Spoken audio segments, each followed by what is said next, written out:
दोषी कौन तेनालीराम की कहानी इस वीडियो में शेयर की जा रही है। ये कहानी एक चरवाहे की है जो अपनी गुहार लेकर महाराज कृष्णदेव राय के पास जाता है, जिसकी बकरी पड़ोसी की दीवार से दबकर मर जाती है। समस्या के निवारण की जिम्मेदारी तेनालीराम को सौंपी जाती है। कैसे वो समस्या का निवारण करता है, इस कहानी में वर्णन किया गया है। एक बार राजा कृष्णदेव राय का दरबार लगा हुआ था। तेनालीराम सहित सभी दरबारी वहां उपस्थित थे।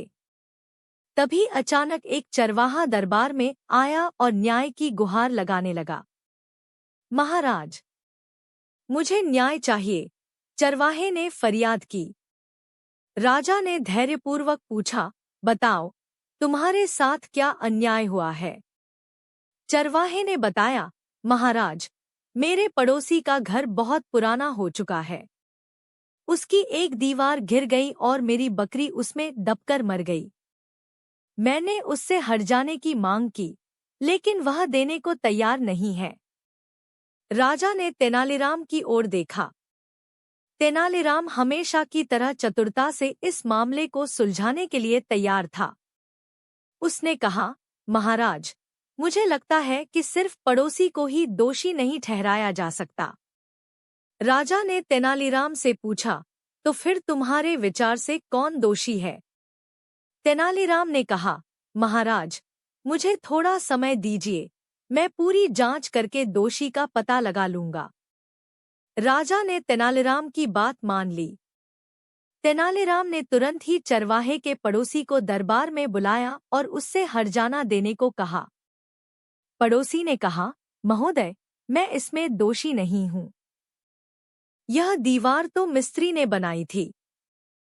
मजबूत दीवार न बनाने के लिए वह दोषी है, मैं नहीं। तेनालीराम ने मिस्त्री को दरबार में बुलाया।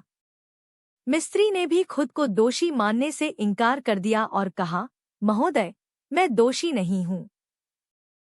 दोष तो उन मजदूरों का है जिन्होंने गारे में अधिक पानी मिलाया था, जिससे ईंटें अच्छे से चिपक नहीं पाईं और दीवार गिर गई। मजदूरों को दरबार में बुलाया गया।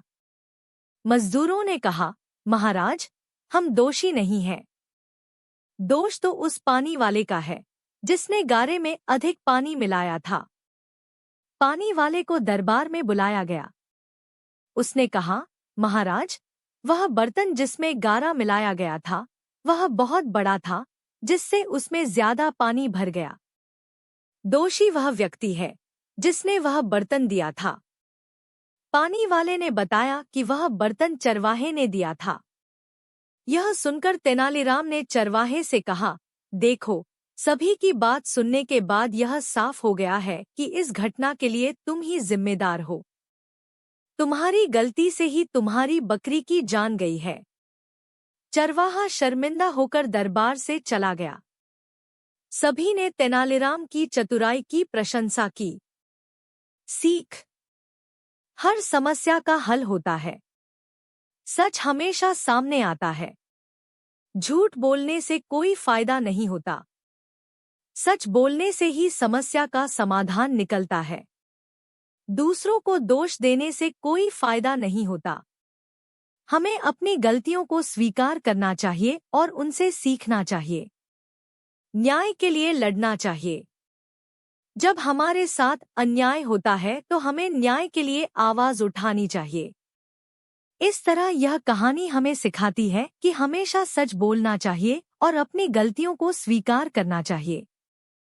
हमें दूसरों को दोष देने के बजाय समस्या का समाधान ढूंढना चाहिए। धन्यवाद।